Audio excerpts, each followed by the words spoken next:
asking me questions about Jeffrey Epstein. I thought that was finished. I believe they gave over 100,000 pages of documents. And there is tremendous backlash. It's an interesting question because a lot of people are very angry that pictures are being released of other people that really had nothing to do with Epstein, but they're in a picture with him because he was at a party, and you ruin a reputation of somebody. So a lot of people are very angry that this continues. A lot of Republicans are angry because of the fact that it's just used to deflect against a tremendous success. Look, we have $18 trillion coming into our country. We have, I believe, we're going to have the most successful economy in history. We inherited a mess. Now prices are coming way down. Gasoline is less than $2 in some states, $1.99, $1.97, $1.95 a gallon. $1.95. Think of that. A gallon. Nobody ever thought they'd see that. They don't want to talk about that. They want to talk about Epstein. And the problem is a lot of Democrats are being caught up in the web, like Larry Summers. Larry Summers was the head of Harvard. He's now been forced to resign from every board he's on, and he was thrown off the Harvard board. Now, he was at Epstein's Island a lot. I wasn't. I never went there, by the way. But fortunately, it's nice. But I never went there. But a lot of people did go there. But instead of talking about the battleships, or instead of talking about most favored nations drugs, we're bringing down drug prices like at a level that has never even been thought of, by thousands. Think of it, by 1,000%, by 1,200, 1,300, 1,400% in some cases. A drug that sells for $10 in London is costing $130 in New York. We're bringing it down to $20, and they're going to go up to 20. So they're going from 10 to 20, which is a doubling. It's a doubling. That's a lot, but it's a doubling. But we're going down to 20. So we're going down, if you can do your own math, but it's 2,000%, 3,000%. It's pretty amazing. And, you know, the New York Times had a story about it, a small story, way in the back of the paper. It's the single biggest thing to happen with respect to drugs probably in 50 years. It's never been anything like this. In my first term, I was able to get drug prices down 0.25%. It's the first time in 28 years that they went down. 0.25%. I was so proud of myself. Now we're doing them 2,000%, 1,500%, 1,200%. That pill that sold for $130 will now be selling, as an example, for $20 because the rest of the world took advantage of us. Without tariffs, I could have never done it. I called up the heads of the countries, as an example. France, I spoke to a very good man, President Macron of France. And I said, Emmanuel, you have to raise your drug prices.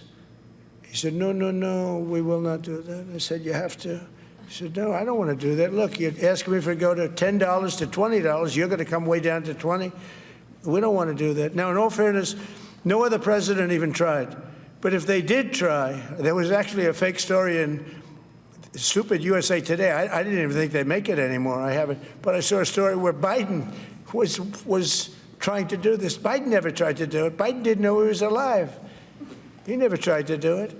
But they're taking it from $10 to 20. So he would say, and the other leader said the same thing.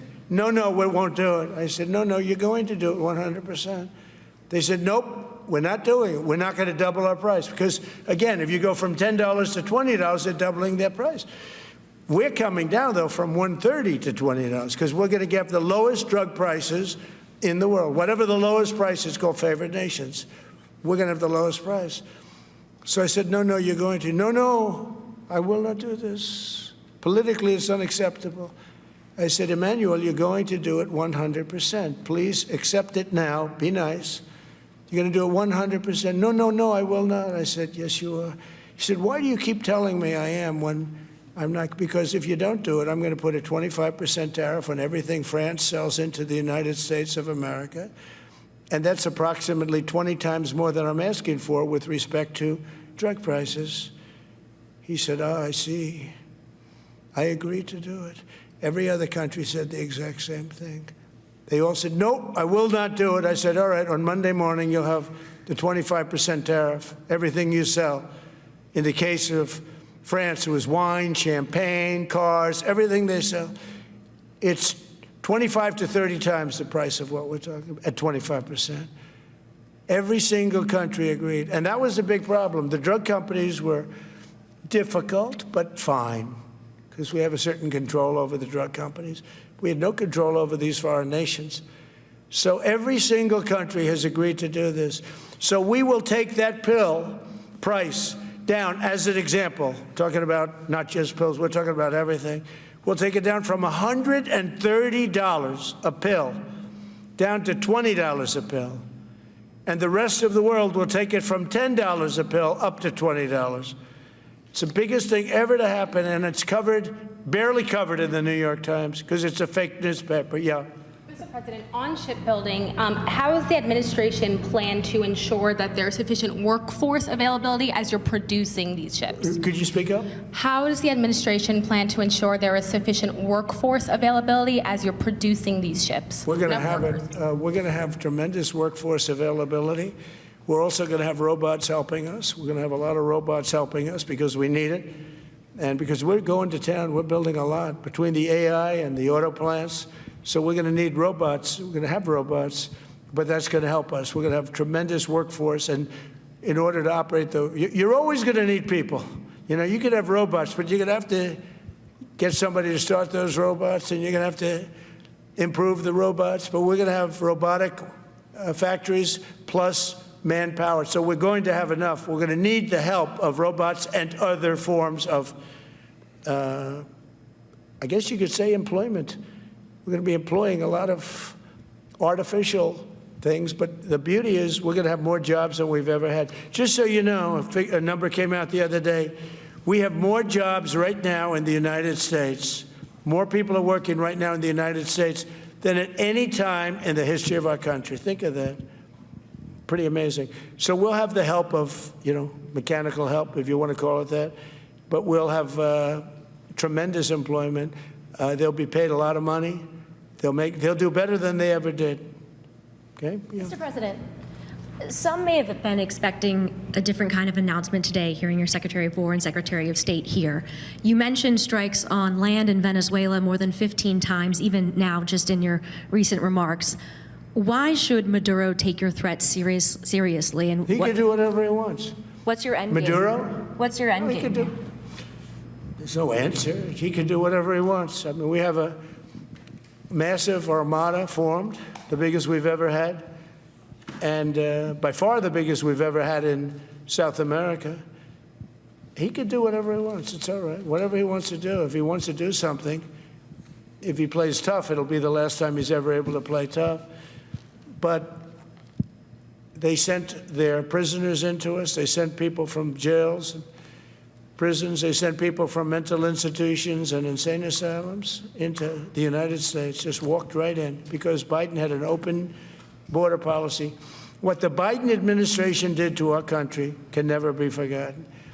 They took in millions and millions, 25 million people over the course of 4 years. Many of those people were murderers and drug dealers, prisoners, rough prisoners, 11,888 murders. More than half of them killed more than one person. They came into our country. Now, I spoke to Christine Noem today. I spoke to Tom Homan today. He came down to see me. And we had a great meeting. They've done an amazing job. We're getting them out. We're getting them out very fast. But this should have never happened. But Venezuela was Venezuela took advantage of the open borders that Biden created more than any other country. Tren de Aragua, we had gangs all over. Look, I mean, you have a very weak governor in Colorado. Look what happened in Colorado, where they would occupy apartment houses. And he didn't want to do anything about it because he was scared. Any other questions? Yeah, go ahead, please. So in response to the United States taking sanctioned oil from Venezuela, Colombian President Gustavo Petro criticized the United States by saying, well, the Southwest is stolen land and that it should be returned to Latin America. I just wanted to know what your response to that is. Well, he has to watch because, he's got drug factories. They make cocaine in Colombia.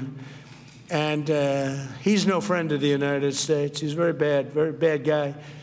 And he's got to watch his ass because he makes cocaine and they send it into the United States of America from Colombia. We love the Colombian people. I love the Colombian people. They're great people, energetic, smart, great. But their new leader is a troublemaker, and he better watch it. You better close up those cocaine factories. They have at least 3 major cocaine factories. We know where they are. He better close them up fast, yeah. By the way, it's made and sold into the United States. Comes through Mexico. Thank you, sir. You've named Governor Landry to be new special envoy to Greenland. Yeah. What do you see that role entailing, and is it still your intention that Greenland Well, he become called me, part of and the U.S.? he viewed Louisiana, the Louisiana Purchase. He said, "I'm governor of Louisiana," and he said, "I would love." I didn't call him; he called me. He's very proactive. He's a great guy. He's a deal guy. He's a deal maker type guy. And we need it for national protection. We need Greenland for national protection. They have a very small population. And I don't know, they say Denmark, but Denmark has spent no money. They have no military protection. They say that Denmark was there 300 years ago or something with a boat. Well, we were there with boats too, I'm sure. So we'll have to work it all out. But he felt very strongly, we need it for we need Greenland for national security. Not for minerals. We have so many sites for minerals and oil and everything. We have more oil than any other country in the world. We need Greenland for national security. And if you take a look at Greenland, you look up and down the coast, you have Russian and Chinese ships all over the place. We need it for national security. We have to have it. And he wanted to lead the charge. So we're making him, Marco, today, a special envoy to Greenland. Greenland's a big deal. Yeah. On Ukraine, can you give an update on the talks that took place this past weekend, and could a trilateral discussion of sort be the next step for Ukrainian, U.S. and Russian delegations? So the talks in Ukraine, Russia are going along. They lost, as you know, 27,000 soldiers last month, mostly soldiers, some people in Kiev, etc., but mostly soldiers. And the talks are going along. And I say that, there's tremendous hatred between these two leaders. Between President Putin, President Zelensky, tremendous hatred, and I hope we can get it done. We are talking. Talks are going okay, but I've solved 8 wars, and Thailand is starting to shape up. They started with Cambodia, they started up again, but I think, Marco, we have that in pretty good shape to have that stopped. So we stopped 8 wars, and I thought this would be in the middle of the pack, but maybe easy, but in the middle of the pack. But there's a lot of hatred between those two people, and when there's hatred, there's, But we stopped one war 38 years, one war 35 years, one war was going on for 32 years. And we stopped, think of it, we stopped a potential nuclear war between Pakistan and India. And the head of Pakistan, highly respected general, he's a field marshal, and also the Prime Minister of Pakistan said, President Trump saved 10 million lives, maybe more, by getting that war. 8 planes were shot down. That war was starting to rage. And he actually said the other day that President Trump saved 10 million lives, maybe more. So we solved all these wars. The only one I haven't solved yet is Russia, Ukraine. Are you still pushing for the Christmas Day deadline with Russia and Ukraine? And have you spoken with Putin or Zelensky or plan to push the deal? I'll do whatever I have to do. I'd like to see it stopped. Look, we don't lose any money on that war anymore. Biden gave $350 billion, and who knows what happened to it.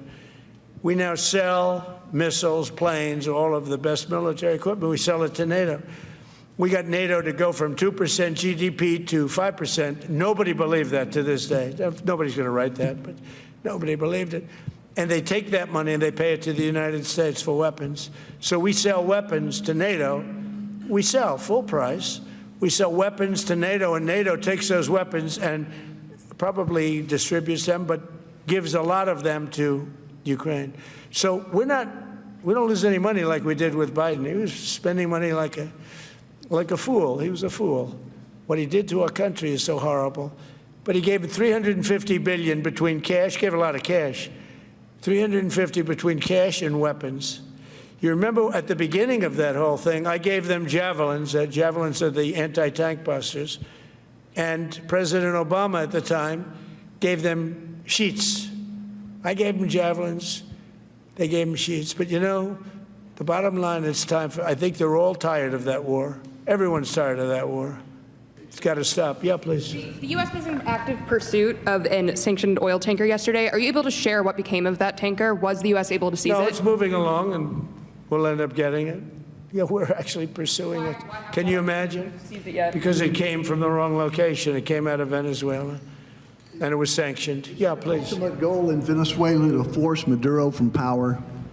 Well, I think it probably would. I can't tell that. That's up to him, what he wants to do. I think it would be smart for him to do that. But again, we're going to find out. Look, Venezuela did terrible things to the United States. They sent hundreds of thousands of people, millions of people into our open border. They sent their criminals. They sent their prisoners. They sent their drug dealers. They sent their mentally insane and incompetent people into our country more than any other country. Others did too. The Congo did. Others did too. And we just let them come right in because we were run by a stupid president. But you don't have a stupid president anymore. Mr. President, have you set up the meeting with the health care insurers just yet? And what are you hoping to get? How I'll are be you hoping setting to it up. lower I think we're costs? going to meet with healthcare, the healthcare insurers, the insurance companies. So what I'm asking for in healthcare is very simple. Obamacare is a disaster. I call it the Unaffordable Care Act. Unaffordable as opposed to, it's unaffordable. They're going to have a tremendous increase in premiums, which is Obamacare, which is them, the Democrats' fault. They'll try and blame Republicans. It has nothing to do with us. It's the Democrats' fault. What I want to do is we spend hundreds of billions of dollars a year that go to insurance companies. I want that money to go to the people and let the people buy their own health care. And everybody loves it. It's become our issue. Now, before I do that, I'll meet with the insurance companies, just as I met with the drug companies. As you know, we're meeting with 4 other drug companies, Johnson & Johnson, but they've all agreed. We're meeting with them this week. It's coming up. It'll be a similar meeting. They've all agreed. But nobody would have thought the drug companies were going to do what they did, where they're giving away free drugs. And they've been so great, okay? And we have most favored nations. Nobody thought that was possible. I don't think any other president ever tried to get it because they never thought they could. But with respect to the insurance companies, I want to meet. There's essentially 14 of them, 10 big, but there's a total of 14 pretty much, pretty big. And I want to meet with them, and I want to say, I want you to cut your rates way down, way down. And maybe if they do that, we'll be able to not cut them out. We'll be able to continue to deal with them, which is probably a little easier process.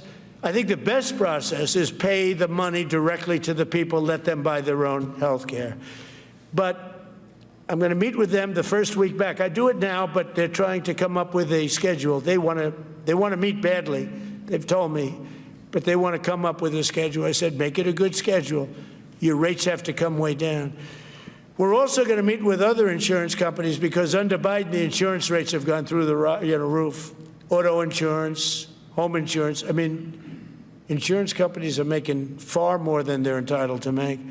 So we're going to be doing that. But just in the meantime, we'll be meeting with the insurance companies in the first week, the first few days back in Washington, because they're trying to come up with a proposal that will satisfy me. Thank you very much, everybody. Appreciate it.